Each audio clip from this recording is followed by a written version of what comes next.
All right, today's question is, how can I stop feeling like an imposter? I can personally tell you from my personal life that I used to struggle with that as well, thinking the fact that I didn't graduate high school, I didn't go to college, and I didn't do all these fun stuff, that somehow my advancement or the fact that I was actually becoming successful in my own right was somehow, well, I wasn't worthy of it. And I think we can all face that from time to time. I think three things that I kind of pinpointed, that I jotted down. First of all, give yourself some credit for your achievements.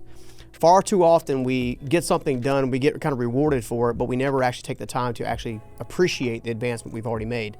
The second thing is stop comparing yourselves to others. That got me in trouble a lot. You don't realize sometimes that unfortunately somebody may have taken 5 to 10 or even 20 years to get to the place they're at, but you're looking at them like they got there yesterday. It takes time to win. It takes a plan to win. And if you'll just use that time wisely, you'll get there. The third thing and final thing is focus on making progress rather than getting to a destination. This has to do with impatience. The more patient you are and the more consistent you are, the more confident you'll become, and the less you'll feel like an imposter, and the more you'll win. Okay guys, the next question is, why do I always feel like a failure? I can personally tell you that one of the things that I used to struggle with a great deal was feeling like a failure on a regular basis. In fact, I might win 9 times out of 10, but I would focus on the one time I didn't win, or the one time I didn't bring it, or the one time I didn't get it, the one time I didn't deliver on somebody else's expectations.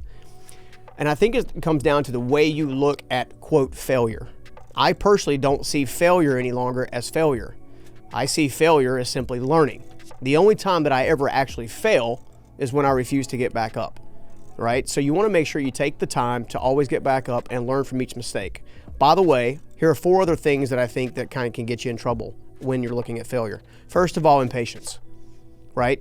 The more impatient you are, the more mistakes you're going to make, right? The more uncertainty you have, if I look at number 2, the more uncertainty you have, there's a greater chance of not having enough clarity in order to make a good decision, which could increases your likelihood of, quote, having a failure, what I would refer to as a mistake, which also, again, gives you an opportunity to learn. The third thing is making sure that are struggling with comparing yourself to others, right? You are going to make different mistakes than different people. You're going to have different successes than different people. And as a result, you're going to learn your way, right? I am very stubborn. I am very hard-headed if I'm being completely candid and honest. My wife would actually tell you that I'm the kind of guy that she says, hey, bridge out ahead, brick wall, and I'm the guy that says, don't worry, babe, I can get there faster, right? You're going to make your own mistakes, own your mistakes, and keep moving forward, right? I think the fourth and final thing that I would kind of mention is an incorrect perspective, right? Make sure you're taking the time to get as much perspective and as much feedback as you can possibly get. A lot of times what we deem as a failure, somebody else may actually deem as a success, right? We may get 90% of our goal, and again, we're focused on the 10%.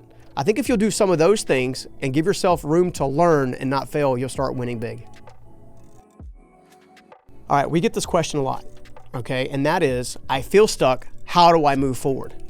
So much of moving forward is about consistency and about being focused. What I've discovered is there's 4 phases in actually helping you create unstoppable momentum. The first phase we call the gaining perspective, right?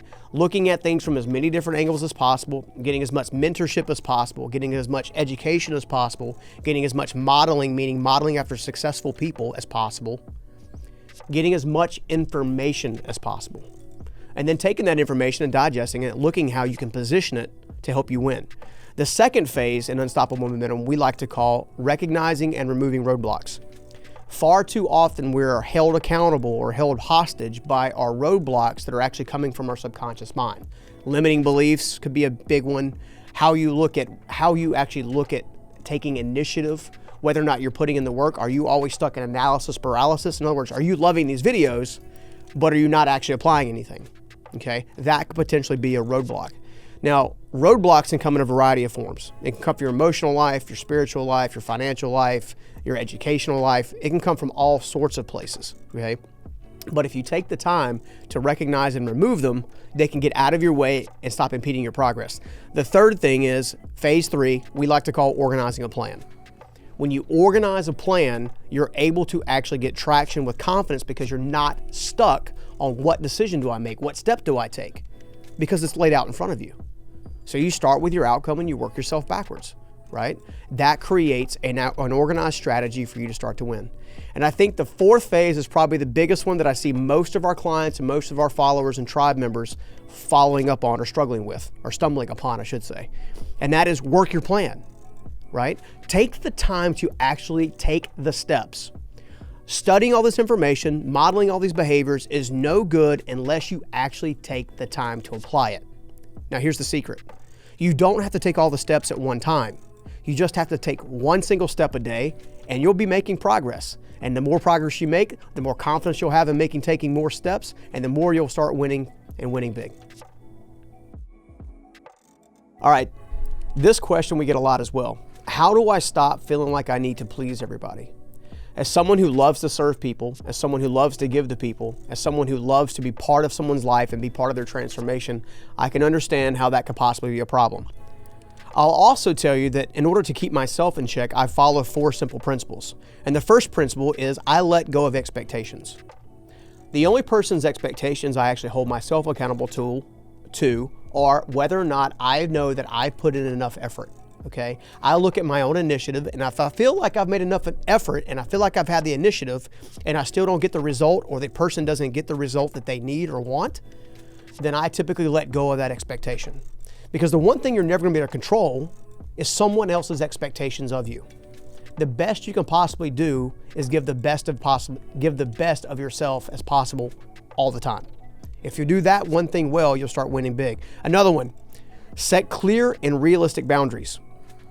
So many times when you go to set the expectation, or you go to look at whether or not you're completing someone else's expectations, or you don't feel like you're measuring up, so many times it's because there's a fictional boundary that it constantly is getting moved, right? You feel like you're heading one direction, you feel like the expectation's here, and the next thing you know, it's been moved 3 feet, 5 feet, 10 feet. And before long, you feel like you're like a rabbit chasing, or like a dog, chasing your tail. When nobody has time or the energy to do that, the emotional energy that gets expended doing that. The third thing is love them, but let them live their own life, right? You are not designed to be everybody else's savior. You're not designed to save the day for everybody else. The first thing they can do, like they tell you with the airport analogy, right, is put your own mask first. The best thing you can do to lead people out of their own struggle, or the best thing that you can do to help people become successful, is become successful yourself, right? Obtain a level of life mastery that you can personally depend on, and make sure that you can use that to help yourself win. When you do that, what happens is you give other people the confidence and the inspiration to actually take ownership of that yourself. I had that happen with my own family, right? I was the black sheep of the family, so to speak, where I went out and did things a different way.